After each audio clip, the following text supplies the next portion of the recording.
ॐ वेदाहमेतं पुरुषं महन्तम् आदित्यवर्णं तमसा परस्तात् त्वमेव विदित्वातिमृत्युमेति न अन्यपन्था विद्यते अयनाय। इस प्रातःकालीन अमृत बेला में बाल सत्संग में उपस्थित सभी प्यारे बच्चों को, सभी साथियों को सादर सप्रेम नमस्ते। बड़ा अच्छा कार्यक्रम अभी बच्चों का चल रहा था, उसी क्रम को आगे बढ़ाते हुए पिछले दिनों हमने विद्यार्थियों के दोषों के विषय में जानने का प्रयास किया था। उससे पहले गुणों के विषय में जाना था।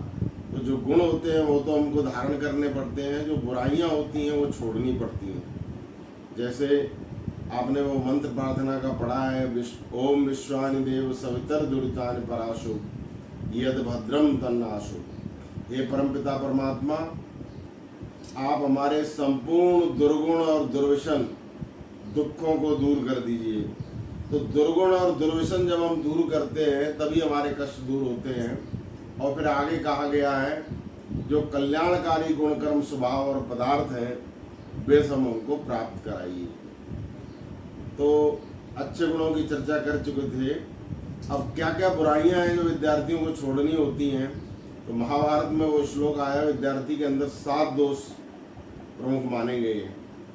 तो पहला बताया, आलस्यम मदमोह च चापलम्यम गोष्ठिरेव च स्तब्धता च विमानत्वम तथा त्यागितुमेव च एतौ वै सप्तदोषा स्युः सदा विद्यार्थिनां मता।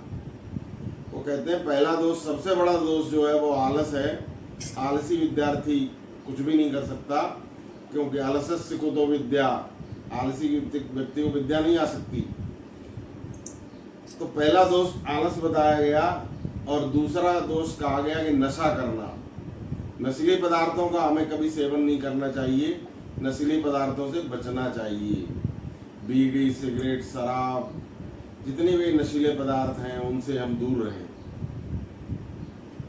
तो अब तीसरा दोष बताया है मोह।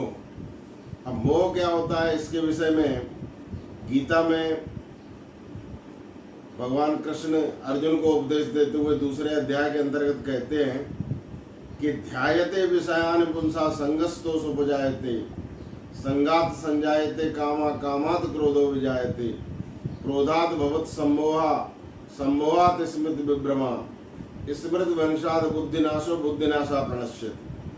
तो कहते हैं कि जब इंद्रियों से जो हमको सुख प्राप्त होते हैं, इंद्रियों से हम जो सुख मिलते हैं हमको, उनके जब पीछे पड़ते हैं तो हमारी उनमें आसक्ति बढ़ जाती है। ध्यायते विषयान पुंसा, इंद्रियों के जो सुख हैं उनको पाने के लिए हमारी उनके प्रति आसक्ति बढ़ जाती है।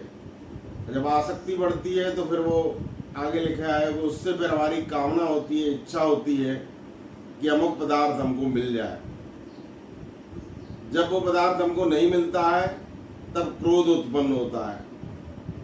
और क्रोध जो है, इससे इसका परिणाम जो है वो क्रोध से फिर मूढ़ता या मोह उत्पन्न होता है कि व्यक्ति फिर जो है एक पागलपन सा आ जाता है उसमें कि ये हमारी इच्छा पूरी अवश्य होनी चाहिए। इसको कहते हैं मोह या मूढ़ता।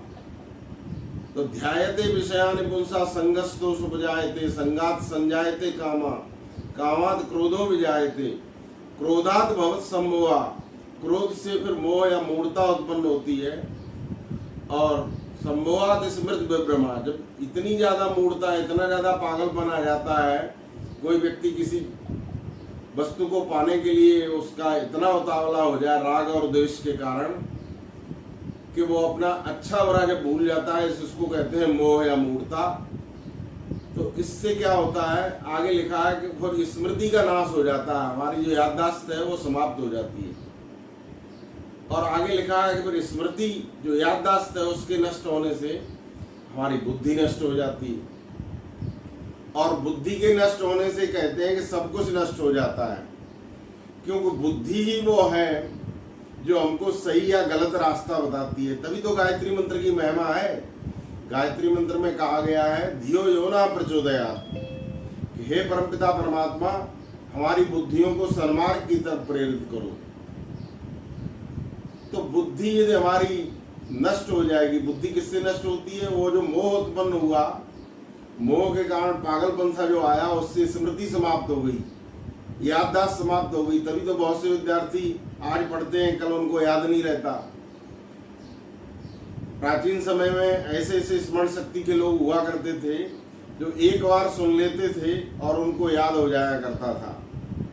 महर्षि दयानंद सरस्वती को सभी वेद शास्त्र और हजारों की संख्या में दूसरे ग्रंथ भी उनको याद थे, क्योंकि याददाश्त स्मरण शक्ति बहुत प्रबल थी। इसी गीता में लिखा हुआ है कि जो इंद्रियों का जो करे निरोध, उसी का होता है स्थिर बोध।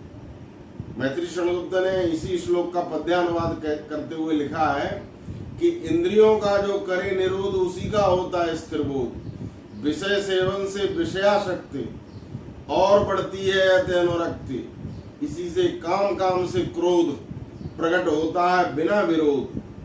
क्रोध से दारुण द्रोह विकास, इसी से होता स्मृति नाश, और जहाँ स्मृति नाश वही मति भ्रष्ट, हुई मति भ्रष्ट फिर सब नष्ट। तो ये जो है मोह या मूढ़ता के कारण हमारी स्मृति नष्ट हो जाती है। स्मृति नष्ट होने से हमारी बुद्धि नष्ट हो जाती है, और जिसकी बुद्धि नष्ट हो जाती है उसका सब कुछ नष्ट हो जाता है। तभी तो रामायण में आया है जहाँ सुमतिता संपत्ति नाना, जहाँ कुमतिता विपत्ति निदाना। जिनके पास सुमति है, अच्छी मति है, अच्छी बुद्धि है, वहीं पर संपत्ति है, और जहाँ कुमति है वहाँ विपत्ति है। सुमति कुमति सबके और नहीं। ये प्रसंग जो है रामायण में मंदोदरी रावण को समझा रही है। मंदोदरी रावण से कह रही है कि आपके अंदर इस समय कुमति आ गई है, जो अच्छी बात आपकी समझ में नहीं आ रही। तो वो कहती है सुमति कुमति सबके और नहीं, नाथ पुराण निगम सकहीं। सुमति और कुमत सबके हृदय में रहते हैं, लेकिन जो व्यक्ति इस बात का डिसीजन नहीं कर पाते कि हमें किस रास्ते पर चलना है, वो गलत रास्ते पर चल पड़ते हैं। जैसे रावण चला था, तो उसकी बुद्धि जो है वो सही मार्ग नहीं दिखा रही थी। इसलिए गायत्री मंत्र की भी महिमा इसीलिए सबसे अधिक है, क्योंकि बुद्धि यस्य बलम तस्य, जिसके पास बुद्धि है उसी के पास बल है। तो ये मोह या मूढ़ता के कारण बुद्धि नष्ट हो जाती है। विद्यार्थियों को इस तरह के पागलपन से, इस तरह की बातों से, इंद्रियजन्य सुखों से, इंद्रियों से जो सुख मिलता है उनसे बचना चाहिए और विद्या अध्ययन में ध्यान देना चाहिए। ये इसमें बताया गया है। इसके साथ ही मैं सभी का धन्यवाद करता हूँ। ओम शांति।